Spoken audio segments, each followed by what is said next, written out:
No matter where you're headed, Farmers Insurance can help you plan for the insurance you want.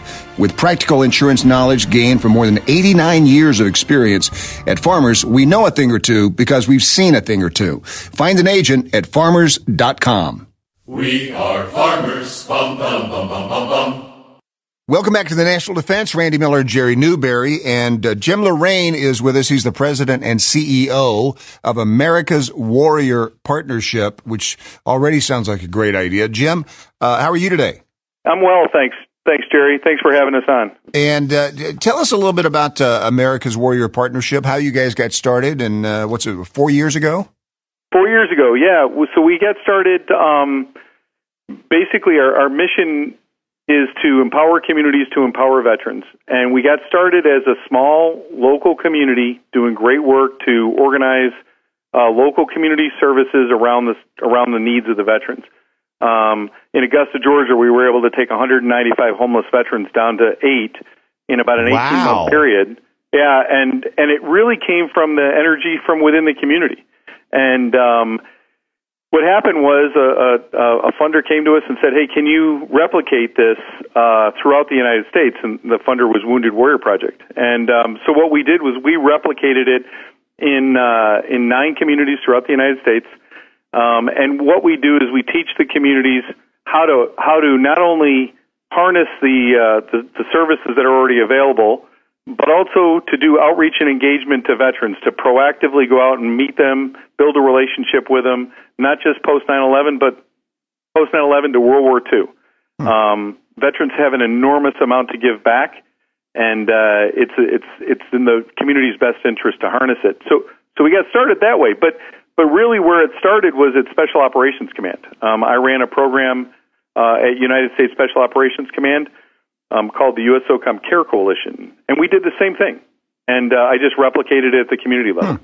Yeah, it's an education process. Yeah, it's somewhat unfortunate that communities just now are getting educated. I can go back to the very early '80s in the community I lived in, and of course it was a group of Vietnam veterans, and we went through all kinds of changes with the politicos in our county because it was the same thing we were trying to do, trying to educate them to the needs of the community, how they could bring existing resources into play, and it was like at that time it was like pulling teeth. Yeah, and there's a lot of perceptions, right? And they may not be accurate, and I think that those perceptions, once you go into a community with a group of veterans and you realize that we're not all broken, that we're far more of an asset to a community than we are a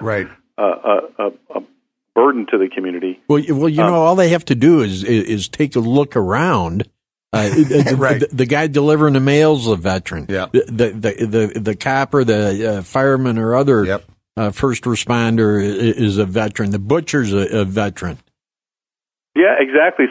So to your point about the Vietnam era veterans, one of the things that we also saw in the communities that we've been in, the more organized they become, the more the veterans who never told anybody that they were a veteran come out and they say, "Hey, I want to give back in some way. I want to be part of this." Right. And then I think it's cathartic for them to do that. But I'll tell you, the value to the community is enormous. And the catharsis is, we've been talking about years about PTSD and transitioning back into the community, how important that is to be able to do. So, and what you're accomplishing is, in fact, helping to ease that transition. And the other thing I like about it, Jerry, is it's not only just common sense stuff, but it's stuff where once you do the work, people start to understand, how good this is. And Jim, it's amazing. It's amazing to me. How many homeless vets did you say in Augusta, Georgia? Back in 2011, there were on the point in time there was 195.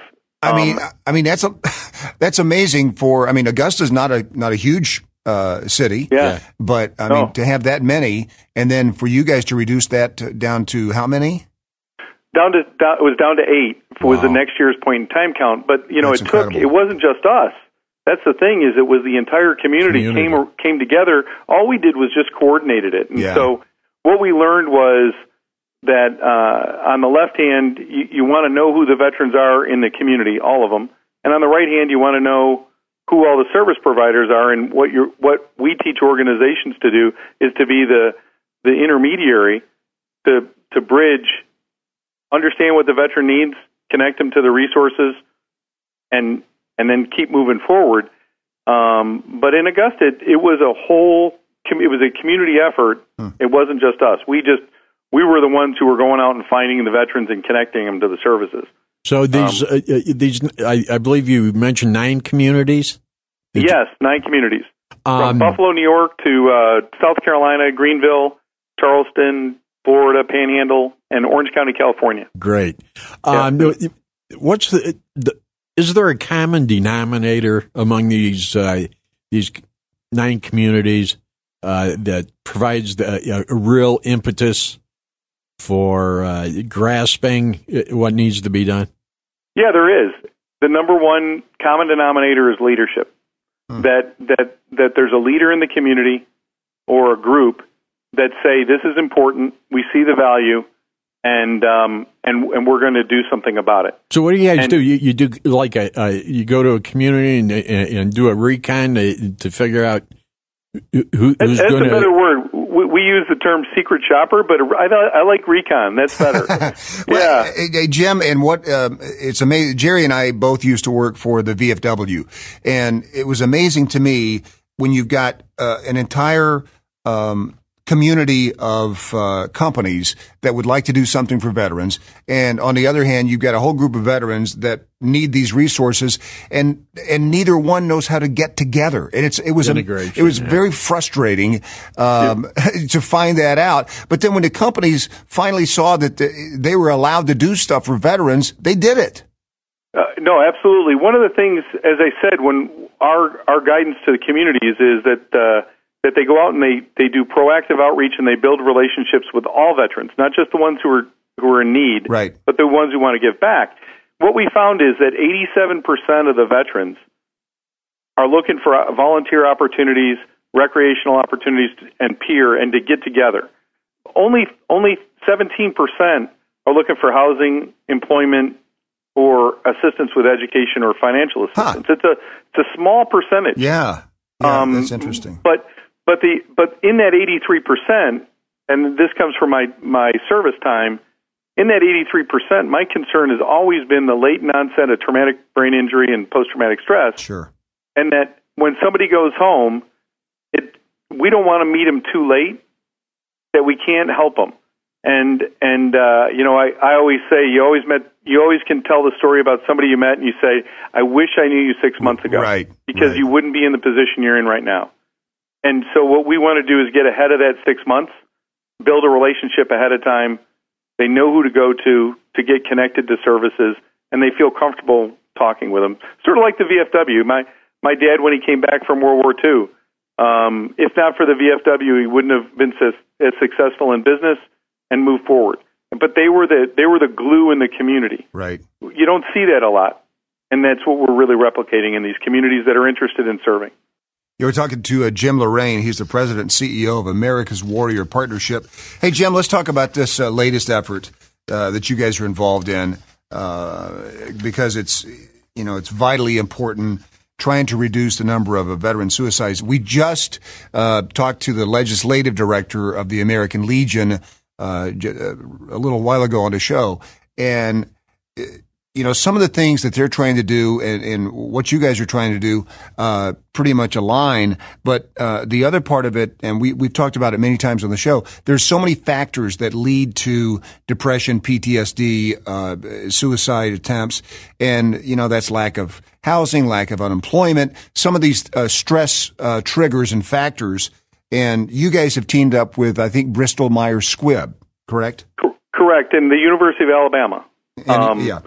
Roll Tide. I knew that was coming, right? Yeah. Well, that's got to be touchy. It's got to be touchy in Augusta.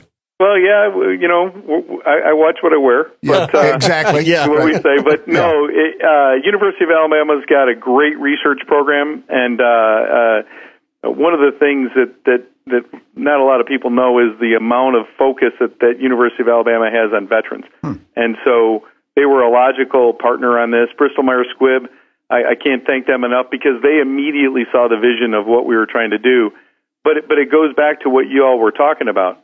And that's that there are so much speculation as to the why, and the reason we came to this methodology and study was that we use an information system that we built that's publicly available that's called Warrior Serve, and basically it's communities use it to manage and coordinate between organizations, and we said we have all this data.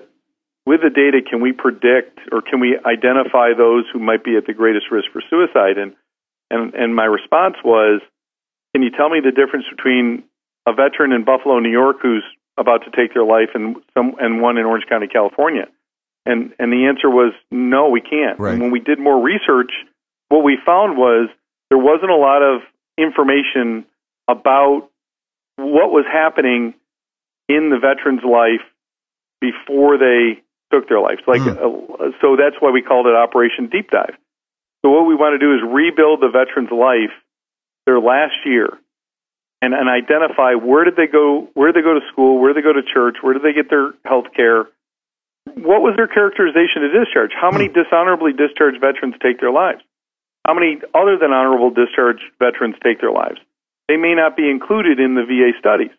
And I think it's important for us to understand what this looks like, and then also to be able to go and say in Buffalo, New York, during these months, the veterans who frequent these locations and who do and have these behaviors are at the highest risk. Target them, or not target them, but do outreach and do prevention for them. That's interesting. I mean, it's almost like a cop, reconstructing a crime and leading up to that and trying to see what kind of information you can garner through that.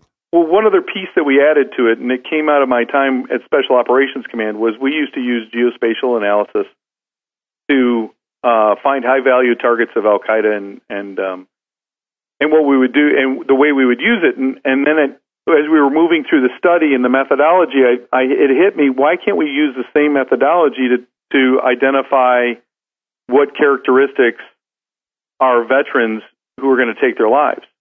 And so, instead of a shotgun approach. Yeah, so Digital Global, which is a great geospatial analysis company, came in and pro bono said, hey, we'll do the analysis for you. You gather the data, we'll put it through our systems, and then the intent is to say to Orange County, California, here's where prevention needs to be targeted, right? Here's where you need to really focus.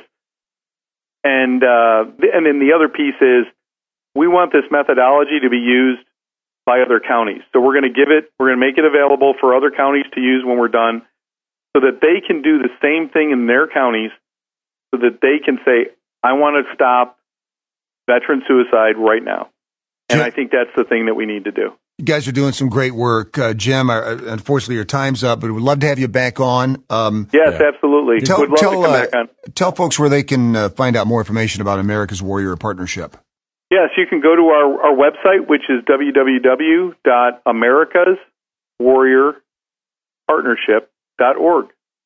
Great work. Yeah, Jim, thank you so much for the time, man. We really appreciate it. Hey, thanks for all you're doing. I really appreciate it. Happy New Year. Yeah, Happy New Year to you. Thank you. We'll be right back here in the National Defense.